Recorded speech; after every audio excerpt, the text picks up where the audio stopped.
อาลานังกัจฉามิวิชัญจารณะสัมปันนังศีลาสานามามิปัญญาปาลามิสัมปันโนอิติปิโสภะคะวาปัญญาอุปปาลามิสัมปันโนอิติปิโสภะคะวาปัญญาปาลามัฏฐปาลามิสัมปันโนอิติปิโสภะคะวาพุทโธสัพพัญญุตาญาโนอนันตาทิโกนาสัมมนาคโตโสภะคะวาอิติปิสุขโตวัตโสภะคะวาสุขตังสารนังคัจฉามิสุขตังศีลาสานามามิวิริยะปาลามิสัมปันโนอิติปิโสภะคะวาวิริยะอุปปาลามิสัมปันโนอิติปิโสภะคะวาวิริยะปาลามัฏฐปาลามิสัมปันโนอิติปิโสภะคะวาพุทโธสัพพัญญุตญาโนอนันตาทิคุณาสัมมนาคโตโสภะคะวาอิติปิโลกาวิทุงวัตโสภะคะวาโลกาวิทังสารนังคัจฉามิโลกาวิทังศีลาสานามามิขันติปาลามิสัมปันโนอิติปิโสภะคะวาคันติอุปปาลามิสัมปันโนอิติปิโสภะคะวาคันติปาลามัฏฐปาลามิสัมปันโนอิติปิโสภะคะวาพุทโธสัพพัญญุตญาโนอนันตาติคุณาสัมมนาคโตโสภะคะวาอิติปิอนุตตโรปุริสธรรมสารถิวัตโสภะคะวาอนุตตรังปุริสธรรมสารถิงสารนังคัจฉามิอนุตตรังปุริสธรรมสารถิงสัพสิลาสานามามิสัจจปาลามิสัมปันโนอิติปิโสภะคะวาสัจจาอุปปาลามิสัมปันโนอิติปิโสภะคะวาสัจจะปาลามัฏฐปาลามิสัมปันโนอิติปิโสภะคะวาพุทโธสัพพัญญุตญาโนอนันตาทีคุณาสัมมนาคโตโสภะคะวาอิติปิสัทธาเทวามนุษย์สนังสารนังคัจฉามิสัทธาลังเทวามนุษย์สนังศีลาสานามามิอภิธานาปาลามิสัมปันโนอิติปิโสภะคะวาอภิธานาอุปปาลามิสัมปันโนอิติปิโสภะคะวาอภิธานาปาลามัฏฐปาลามิสัมปันโนอิติปิโสภะคะวาพุทโธสัพพัญญุตญาโนอนันตาทิคุณาสัมมนาคโตโสภะคะวาอิติปิพุทโธวัตโสภะคะวาพุทธังสารนังคัจฉามิพุทธังศีลาสานามามิเมตตาปาลามิสัมปันโนอิติปิโสภะคะวาเมตตาอุปปาลามิสัมปันโนอิติปิโสภะคะวาเมตตาปาลามัฏฐปาลามิสัมปันโนอิติปิโสภะคะวาพุทโธสัพพัญญุตญาโนอนันตาติคุณาสัมมนาคโตโสภะคะวาอิติปิภะคะวาวัตโสภะคะวาภะคะวันตังสารนังคัจฉามิภะคะวันตังศีลาสานามามิอุเบกขาปาลามิสัมปันโนอิติปิโสภะคะวาอุเบกขาอุปปาลามิสัมปันโนอิติปิโสภะคะวาอุเบกขาปาลามัฏฐปาลามิสัมปันโนอิติปิโสภะคะวาพุทโธสัพพัญญุตญาโนอนันตาติคุณาสัมมนาคโตโสภะคะวาอิติปิภะคะวาวัตโสภะคะวาภะคะวันตังสารนังคัจฉามิภะคะวันตังศีลาสานามามิพุทโธสัพพัญญุตญาโนอนันตาติคุณาสัมมนาคโตโสภะคะวาอิติปิภะคะวาวัตโสภะคะวาภะคะวันตังสารนังคัจฉามิภะคะวันตังศีลาสานามามิพุทโธสัพพัญญุตญาโนธัมโมโลกุตตโลวะโลสังโฆมัคคะภลัตโธจะอินเจตังรัตนาตยังศีลาสานามามิเอเตสังอนุภาเวนะสัพพะอันตรายาปิวินัสสันตุสัพพทานิธิตังสาธุ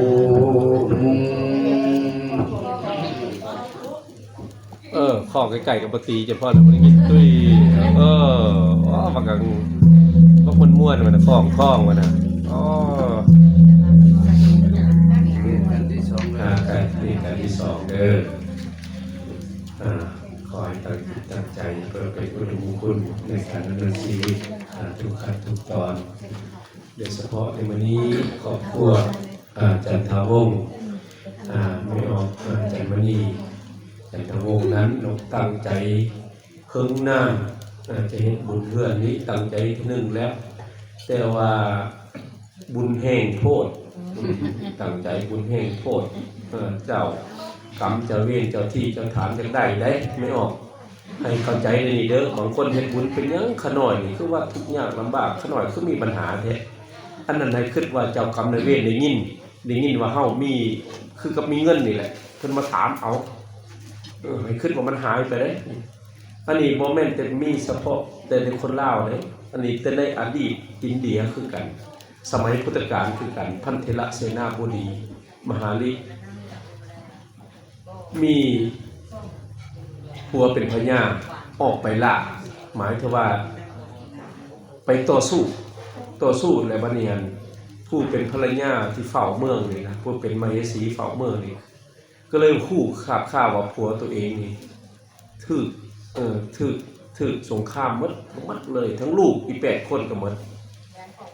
มือหั่นเป็นมือทำบุญเวลาไปเคนนำต่อหน้าพระพุทธเจ้ากำลังเคนเลยจอกตบปลิ้งใส่พระพุทธเจ้าเขาว่าวอพระพุทธเจ้าก็ตรัสว่าดูก่อนมเหสีเจ้าก็ต้องเสียใจเนาะมเหสีของอันพญาพนันต่อไปจะได้ขน่อยกู้เนี่ยพอบุญขน่อยเฮ็ดมาแบบนี้อันใดผมเป็นโยมเด้อเพราะฉะนั้นจงเข้าใจว่าเมื่อเฮาตั้งใจแล้วมันมีอันใดอันหนึ่งมาขัดข้องมองใจเฮานั้นเนาะมาขัดข้องมองใจเฮานั้นเฮ็ดให้เฮานั้นหรือว่าถามหาว่าบุญคือบ่ช่วยบ่แม่นอันนั้นคือเจ้ากรรมนายเวรมาเอามาให้คิดว่าเอาไปโลดเอาไปหมดเลยบ่คิดว่าถ้าเฮ็ดบุญแล้วลังเทื่อก็มันมีเรื่องราวต่างๆอย่างคิดว่านี่บุญของเฮาให้เขาเด้อประเภทนึงประเภทที่2อาจารย์จะเตือนว่าเราเตือนที่สุดเลยเนาะอันนี้ที่เฮาทั้งหลายนี่เนาะให้ฝึกสมาธิได้บอกว่านอนตื่นก็ดีก่อนสินอนก็ดีให้เว้านะโมแล้วก็หลับตาลงไว้หูจักเหนือจักขิงตัวนี้บุญมันจะกระซับบุญมันจะเข้าถึงร่างกายของเราเองจิตใจของเราเองบางคนนี่บุญจะเข้ามาอยู่เลยแต่ว่าร่างกายของเราจิตใจของเราบ่เปิดครับจังได๋มีแต่วนแต่วายเรื่องเวียกเรื่องงานต่างๆบ่มีโอกาสสมาธิเลยหรือว่าที่2มาเขาเฮ็ดบุญแทนที่ว่าโอ้น้ำน่ะมันจะตองถ้ามันหัวไปใจคือใจหัวใจคนก็ว่าน่ะทอกน้ำใส่มันก็หลายแต่บ่เต็มอันนี้เลยเพราะฉะนั้นจะว่าขอให้เฮาน่ะน้อมเอาบุญมาใส่แน่ก่อนสินอนแต่คืนตื่นคือกันในภาวนาเด้โยมพ่อโยมแม่ทั้งหลายภาวนาแปลว่าเจริญถ้าเป็นภาษาอันสันสกฤตได้พัฒนาเห็นบอกไม่ออกทั้งหลายไทยเฮ็ดเวียกกับพัฒนาโดยพัฒนาเวียกงาน3สร้างพัฒนาถ้าเป็นภาษาบาลีภาวนาถ้าเป็นภาษาสันสกฤตพัฒนาเข้าใจที่โยมแม่พัฒนานกเป็นบอกเห็นบอกคู่มือนี่คนลาวของเฮานี่ติดพันกับพุทธศาสนา 90% หายใจออกก็เป็นพุทธศาสนาเด้แม้แต่การนำพระราชของเฮาคือหายใจออกเป็นพุทธศาสนาเด้สาธาเนี่ยสาธารณรัฐประชาธิปไตยประชาชนลาวสาธาบวกกับรัฐะสาธาแปลว่าทั่วไปรัฐะแปลว่ารัฐที่มีทั่วไปประชาธิปไตยเป็นความเสมอภาคบัดนี้เอกภาพสันติภาพสันติบวกกับภาวะความสงบปกติสันติภาพเอกราชเอกะหนึ่งราชะแปลว่าบวกกันก็คือเห็นบ่เป็นทรัพย์พุทธศาสนาทั้งนั้นเด้คำที่เฮาอันมาอ่านอยู่ในเจียในหยังนั่นน่ะแต่งตั้งอย่างทั้งหมดนั่นน่ะเป็นของพุทธศาสนาหมดโยมพ่อโยมแม่ทั้งหลายเป็นบ่เฮาจังเอิ้นคือมื้อนี้บ่ไปหัดไปนี่คือพ่อเอกไปหาหมู่คูณเขาเอิ้นสหายแล้วได้บ่สหายแปลว่าเพื่อนสนิทแปลว่าผู้ที่จริงใจใดบางคนบ่เข้าใจว่าสหายใส่กับอัน อันการนำกันสู่บ่แม่นเลยสหายเป็นภาษาบาลีสหายะแปลว่าผู้ที่ลืมเคยผู้ที่เข้าใจผู้ที่กินสุกกินดิบนำกันไหนเด้อโยมพ่อโยมแม่ทั้งหลายเพราะฉะนั้นเจ้าเขาเกี่ยวกลับมาว่าคอยภาวนาเด้ตื่นเช้ามากกับว่านะโมตัสสะก่อนสิอาบน้ำคือกันนะโมตัสสะภะคะวะโตสัมมาสัมพุทธัสสะหายใจลึกๆสาธุบุญมื้อนี้ขอให้ผู้ข้าอยู่ดีมีแรงหรือว่าพอเอกเราอยู่ละละก็มื้อนี้ว่างแล้วลูกค้าอันเงินก็นับเต็มแล้วมื้อนี้ได้จบไปนำเอาเงินได้หมดแล้วมากรับกล่าวสาธุดีมีแรงอายุมันขวัญยืนนะเป่าพุทโธพุทโธพุทโธก็ได้นะอาจจะ50 วินาทีนี่นะก็ได้นะพอเอกเด้สมมุติเอามื้อนี้ขายเครื่องหลายๆเด้มือต่อไปสมมุติว่าเก็บหนี้บ่ได้ก็เฮ็ดตัวเฮ็ดคือเก่าได้บ่มันโอ้มื้อนี้กบนี่ปฏิโทบ่ได้เด้เด้อเพราะฉะนั้นจะมาคอยคอยเฮาได้ภาวนาโยมพ่อโยมแม่ทั้งหลายเด้อมันจะแคล้วคลาดปลอดภัยได้บ่ดีนะ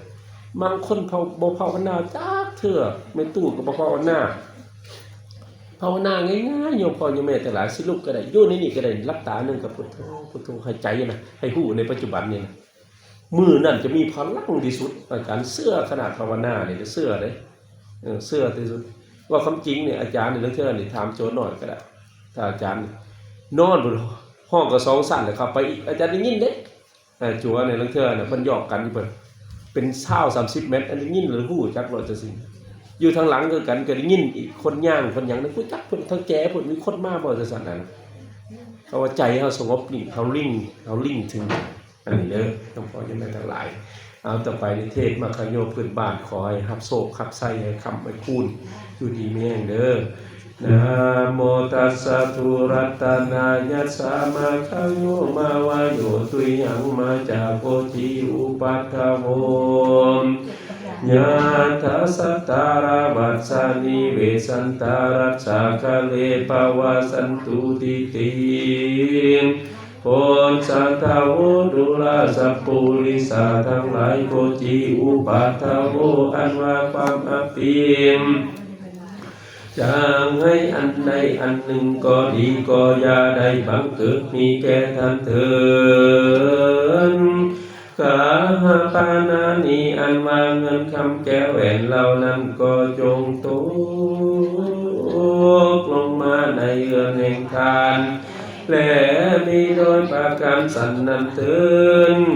กับทำความกังวลอนตายอันใดอันหนึ่งก็ดีความบ่สบายเดือดร้อนเดือดเนื้อร้อนใจเจ็บไข้ถูกโศกไม่มองใจห้องให้ต่างๆก็อย่าได้มีบังเกิดมีแก่ท่านเถิดสัตตาราวัสสานีอันว่าหาฝนแก้ว7 ประการอันโตลงมาในคุมภาษาลาสาวังหลวงแห่งพญาเวสสันดรปางเมื่อเป็นลัทธิตนสิกไม่เสด็จจากป่าไม้เข้ามาเมืองในวันนั้นและมีด้วยประการสันใดอันว่าแก้วอันว่าหาฝนแก้ว7 ประการเจ้าคือว่าแก้วปัทมามเลื่อมเหลือตาแก้วพีลางามพลพุงแก้วปาพามีแสงเงงงแก้วมานีพุงลาสามีแก้วพีทุนมีกามาแก้ววาสีลาลามผ้าแก้วมุกดางามสวยสดกันคำสวดเลือลายก็ตุก็จงตุลงมาอย่าได้รับเต็มบ้านเต็มเฮือนของเจ้าบุญละศรัทธาในครอบครัวจันทวงศ์ไม่มีญานางจันมานีจันทวงศ์พร้อมด้วยพ่อแม่ไอ้น้องหมดทุกคนจงได้ดังคำมุ่งมั่นปรารถนาคือโศกคำโศกพูดโศกคำโศกมีโศกเป็นเศรษฐีมหาเศรษฐีมักมีเงินล้านโศกลาภมาแต่เงินแต่ข้ามทุกเมื่อทุกยามทุกเวลานั่นก็ข้าเธอตีของให้ได้ยุ่มสาธุ คารวะเลยเนาะ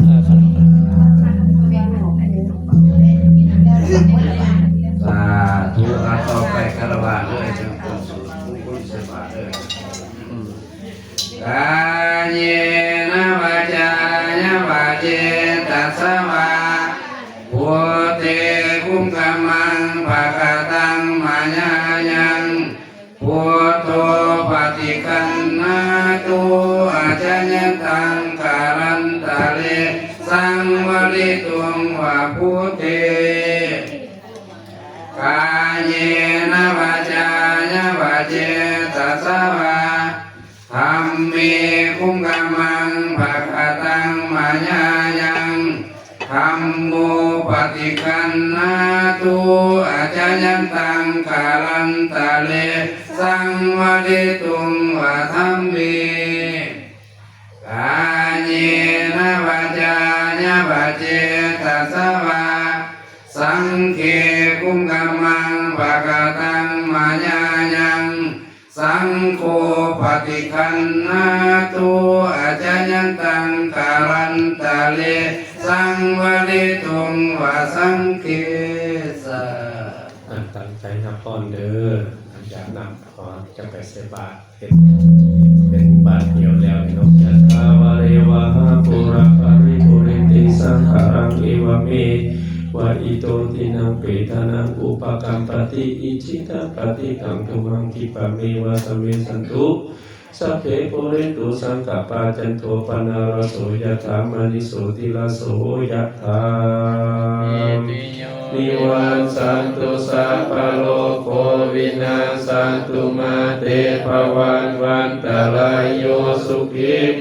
อายุโกภวะอภิวาทนาสีนิสนิจังโหธัมปัญจานิโนจัตตารโลธัมมาวาทันติอายุวันโนสุขังภาลังอยากนำเด้ออัตถาสิมีอากาสิมีอติมิตาสักขะจามิปิทานังกัปปินังตัสสะบุเพกตามนุสารังนาหิดุญญังวโสโกวัญญวัญญปาริเทวนานาตังเปตานัมอัตถายาเอวังติสันติยาจายุอายังจักโขทักขินาคินาสังฆมิสุปาริติตาตังอิตายาสัทธานาโสอุปกัมปติโสยติธัมโมจายังอิทัสสิโตเปตานังปุชฌจักขตาภุลานามานุปาทิยังตุเมหิปุญญังปัสสุตังอานาปากันติ